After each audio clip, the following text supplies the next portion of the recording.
Admiral Kethavar stood on the bridge of the hegemony flagship Eternal Dominion, his 4 eyes gleaming with amusement as he observed the primitive human fleet through the tactical display.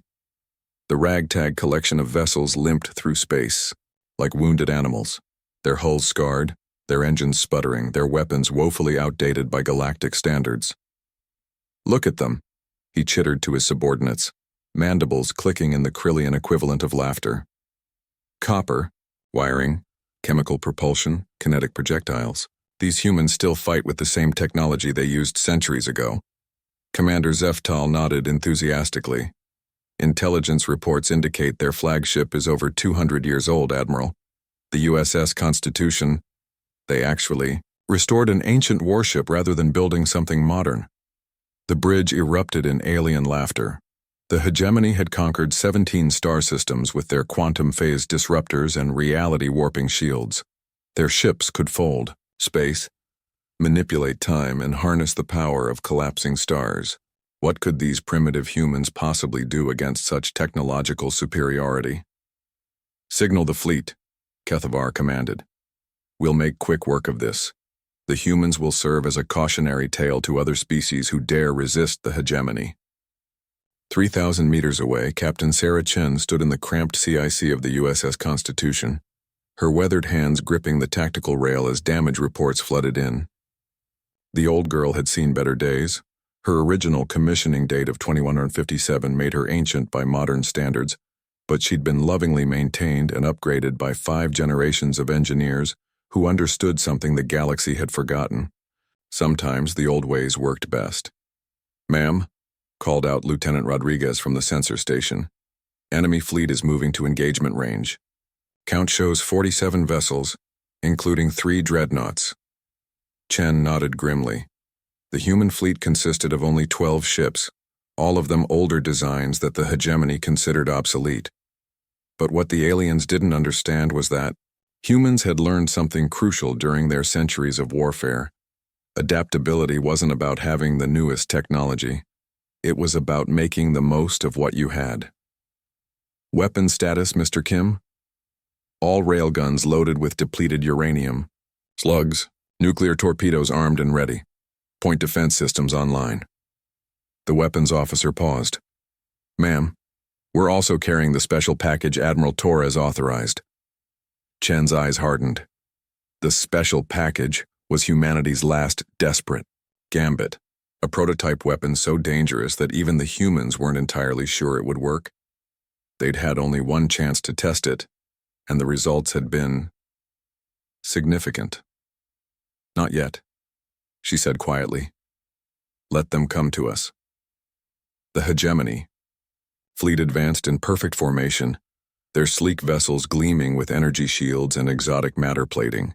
They fired first, brilliant lances of quantum energy that could unmake matter at the subatomic level. But the human ships didn't rely on shields. Instead, they used something the hegemony had abandoned long ago: armor, layers upon layers of titanium steel composite ablative plating, and old-fashioned metal that absorbed and dissipated energy through brute physics rather than exotic technology. The Constitution shuddered under the assault, her hull scarred and blackened, but she held together. And then she returned fire. The railgun slugs moved at significant fractions of the speed of light, simple projectiles accelerated by magnetic fields. The hegemony shields, designed to deflect energy weapons and exotic particles, barely registered the incoming metal until it was too late. The first dreadnought's shields flickered and died as 20-kilogram tungsten penetrators punched through its hull like tissue paper. "Impossible!" Kethavar shrieked. "Their weapons are primitive. Our shields should—" His words were cut off as nuclear fire bloomed across the hegemony formation. The humans hadn't bothered with fancy antimatter or zero-point energy. They'd simply taken hydrogen bombs, technology older than some of their ships, and made them bigger. Much bigger. The second dreadnought vanished in a brief star, its exotic matter containment failing catastrophically. Smaller vessels tumbled away, their crews dead from radiation that their advanced life support systems weren't designed to filter. But the humans were taking losses too. The USS Ranger broke apart under concentrated fire. The USS Defiant limped away, her engines failing.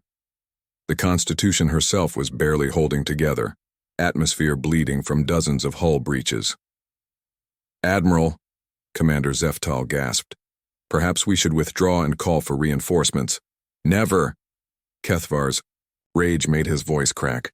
"I will not be defeated by primitives. All ships focus fire on their flagship." The remaining hegemony vessels converged on the Constitution, their weapons tearing through her ancient armor. In the CIC, Captain Chen felt the deck plates buckle beneath her feet as another quantum lance punched through the hull. "Ma'am," Lieutenant Rodriguez called out, his voice tight with fear. "Hull integrity at 20%, we're not going to last much longer." Chen closed her eyes for a moment, thinking of the billions of humans counting on them, of the children who would grow up as slaves if they failed here today. When she opened them again, her voice was steady as granite. "Mr. Kim, deploy the special package. Full spread." "Ma'am, we don't know the effective range.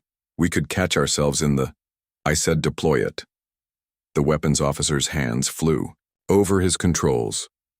From the Constitution's torpedo bays, 12 small objects ejected into space. They looked unremarkable, simple metal spheres about the size of basketballs. No exotic matter, no quantum fields, no reality warping technology.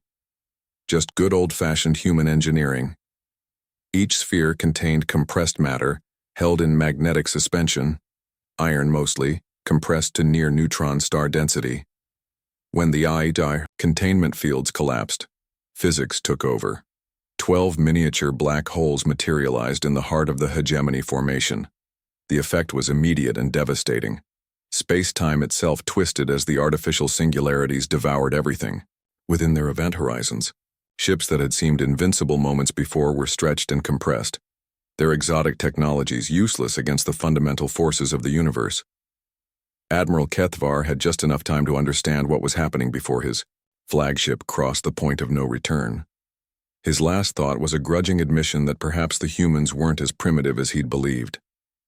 In the aftermath, as the artificial black holes evaporated via Hawking radiation, Captain Chen stood amid the wreckage of her bridge and surveyed the battlefield. Of the 47 hegemony vessels, only 3 remained, and they were all ready, jumping to FTL. "Ma'am," Rodriguez reported quietly, "we're receiving surrender broadcast from hegemony forces across 7 systems. Word of our victory is spreading fast." Chen nodded, then looked at the tactical display showing her own battered fleet. 12 ships had faced down the pride of an interstellar empire and won. Not through superior technology or advanced tactics, but through the simple human virtues of stubbornness, ingenuity, and the willingness to use whatever tools were available. "Signal Fleet Command," she said. "Tell them the Constitution is ready for her next mission." Outside the viewport, stars wheeled silently in the void, indifferent to the cosmic upset that had just occurred. But throughout the galaxy, species that had cowered before hegemony might were beginning to whisper a new name with something approaching hope: human.